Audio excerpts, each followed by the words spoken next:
D8 শীর্ষ সম্মেলনের বিশেষ অধিবেশনের প্রধান উপদেষ্টা অধ্যাপক মোহাম্মদ ইউনূসের বক্তব্যে উঠে আসে ফিলিস্তিন সংকট প্রসঙ্গ। তিনি বলেন, চলমান সংকট শুধু মুসলমানদের জন্য নয়, বরং একটি সর্বজনীন সমস্যা। প্রধান উপদেষ্টা বলেন, এমন এক সময়ে সম্মেলন হচ্ছে যখন অধিকৃত গাজা উপত্যকা ও পশ্চিম তীরে ফিলিস্তিনি জনগণের বিরুদ্ধে ইসরায়েলি আগ্রাসন ও নৃশংস গণহত্যা অব্যাহত রয়েছে। এতে দ্বিরাষ্ট্রিক সমাধানের উপর জোর দেন তিনি। আমরা এমন এক সময়ে এখানে সমবেত হয়েছি যখন অধিকৃত গাজা উপত্যকা ও পশ্চিম তীরে ফিলিস্তিনি জনগণের বিরুদ্ধে 14 মাস ধরে ইসরায়েলি আগ্রাসন ও গণহত্যা চলছে। আমরা সব পক্ষ ও অংশীজনকে চলমান এই বর্বরতা বন্ধে সিদ্ধান্ত ও সম্মিলিত পদক্ষেপ নেওয়ার আহ্বান জানাচ্ছি। এই সংকটের দ্বিরাষ্ট্রিক সমাধানের মাধ্যমে ইসরায়েল ও ফিলিস্তিনে শান্তি ও সম্প্রীতিতে বসবাসের জন্য একটি ন্যায্য ও স্থায়ী সমাধানের পক্ষে অটল আছি।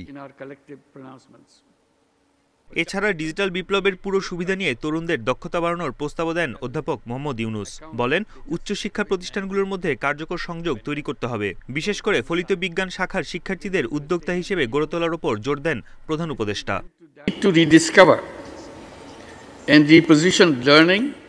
আমাদের বিশ্ববিদ্যালয় ও সমমানের জ্ঞান বিতরণী প্রতিষ্ঠানগুলোর মধ্যে কার্যকর ও ফলমুখী সংযোগ তৈরি ও তা গভীর করতে হবে। বিশেষ করে ফলিত বিজ্ঞান শাখার ছেলেমেয়েদের উদ্যোক্তা হিসেবে প্রস্তুত করায় মনোনিবেশ করতে হবে। ফিলিস্তিন ইসরায়েল সংকটে পুরো অঞ্চলে শান্তি ও স্থিতিশীলতার জন্য ভয়াবহ দীর্ঘমেয়াদী পরিণতি ডেকে আনতে পারে বলেও সতর্ক করেন অধ্যাপক মোহাম্মদ ইউনূস। বন ইবনে কামাল, ইন্ডিপেন্ডেন্ট নিউজ, ঢাকা। ৩,৫০০ টাকার সিসি ক্যামেরা কেনা হয়েছে ২২,৫০০ টাকায়। ৭০০ টাকার প্রিন্টার টোনারের দাম দেখানো হয় ৭ গুণ বেশি। পশ্চিমাঞ্চল রেলওয়ে সরঞ্জাম কেনাকাটায় উঠেছে ব্যাপক অনিয়মের অভিযোগ। অতিরিক্ত দাম ও প্রয়োজনের বেশি মালামাল কেনায় রাষ্ট্রের ক্ষতি ১.৫ কোটি টাকার বেশি। মহা হিসাব নিরীক্ষক ও নিয়ন্ত্রকের প্রতিবেদনে এ তথ্য জানানো হয়েছে। এ বিষয়ে তদন্ত করে ব্যবস্থার আশ্বাস রেলওয়ের।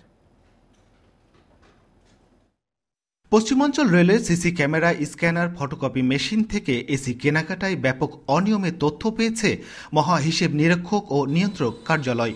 ২০২০-২১ অর্থ বছরে বাজারের তুলনায় কয়েক গুণ বেশি দামে সরঞ্জাম কেনা হয়। সেসব পণ্য ছিল চাহিদার তুলনায় অনেক বেশি। এতে রাষ্ট্রের ক্ষতি ১,৫৯,৭১,০৭০ টাকা। প্রতিবেদনে বলা হয়, বাড়তি দামে ৯০টি সিসি ক্যামেরা কেনায় রেলের ক্ষতি ১২,৭১,০৬০ টাকা। এছাড়া ১২০০ টাকার কেন্ট রিপ্লেসমেন্ট কিট কেনা হয় ৩,৫০০ টাকায়। ৭০০ টাকার প্রিন্টার টোনারের দাম দেখানো হয় ৭ গুণ বেশি, ৫,১৯০ টাকা। অডিট প্রতিবেদনের বিষয়ে তথ্য ছিল না বলে জানান পশ্চিমাঞ্চল রেলওয়ের কর্মকর্তারা। এছাড়া ক্রয় কমিটির সম্মতি ছাড়া এ ধরনের লেনদেন অসম্ভব। সাধারণত যে কেনাকাটাগুলো হয়, এটা প্রত্যেকটা দেশের মডেল থাকে, মডেলের একটা রেট থাকে, সেই অনুসারে হয়েছে। কারণ কীভাবে অডিট আপত্তি দিল বা কীভাবে কী হলো, এটা আমাকে জেনে বলতে হবে। আমি এই মুহূর্তে আপনাকে ঢালাভাবে কিছু বলতে পারবো না। লায়াবেল হলে অধিকাংশ ক্ষেত্রে হয়ে যায় ওই বাজার দর যাচাই কমিটি আর টেকনিক্যাল এভালুয়েশন কমিটি। জিএমএটা একদম শুরু থেকে শেষ পর্যন্ত আসলে দেখার তার সুযোগ নেই। জবাবদিহি না থাকায় দিনের পর দিন এমন অনিয়ম দুর্নীতি হয়েছে বলছে সুশাসনের জন্য নাগরিক। সরকারি অর্থের অপচয় ঠেকাতে ব্যবস্থা নেওয়ার তাগিদ সুজনের।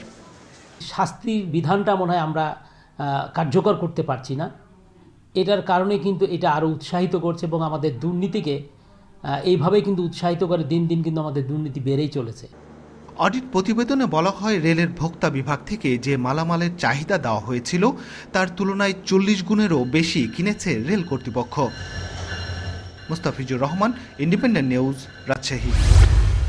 টঙ্গীতে ইস্তেমার ময়দানে সংঘর্ষে প্রাণহানির ঘটনায় ২৯ সাতপন্থীর নামসহ অজ্ঞাত কয়েকশো জনকে আসামি করে টঙ্গী পশ্চিম থানায় মামলা হয়েছে।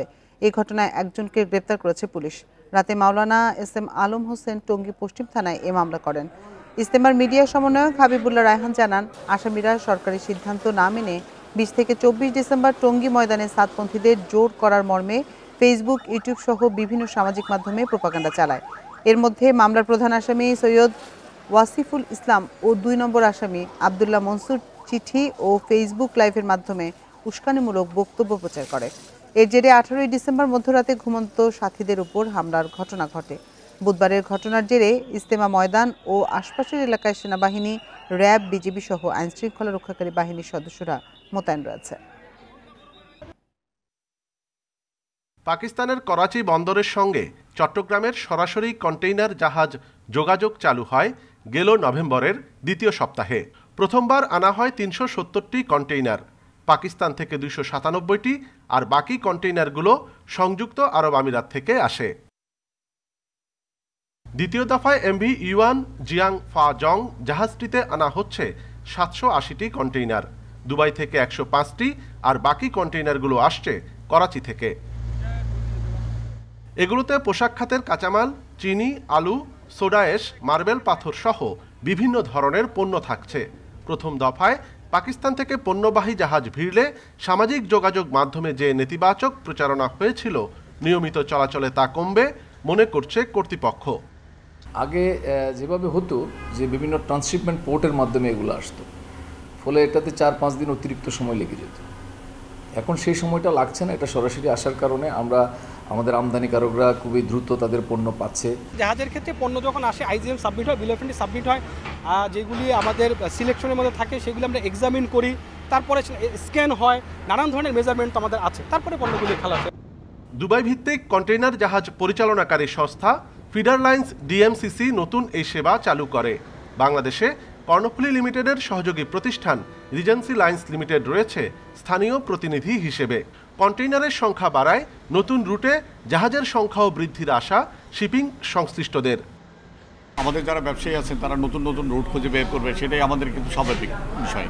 আন্তর্জাতিক যে অন্যান্য বাজার দরের থেকে হয়তো পাকিস্তানে এই মুহূর্তে সেই সকল পণ্যের দাম হয়তো তুলনামূলক কম ছিল, যে কারণে আমাদের যারা আমদানিকারক আছেন তারা সেখানে উৎসাহী হয়েছেন বলেই এই আমদানির ব্যাপকতাটা একটু বৃদ্ধি পেয়েছে।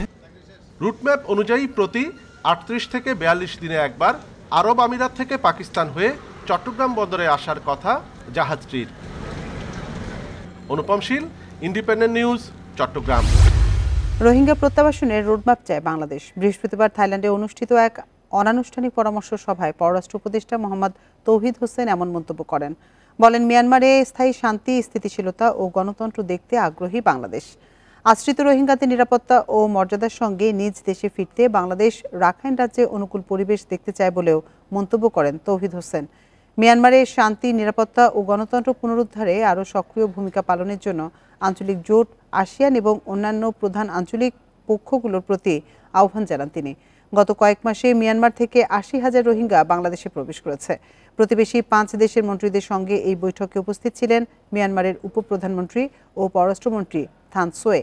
আজ মিয়ানমার ইস্যুতে বৈঠক করবেন আসিয়ানভুক্ত দেশের পররাষ্ট্রমন্ত্রীরা।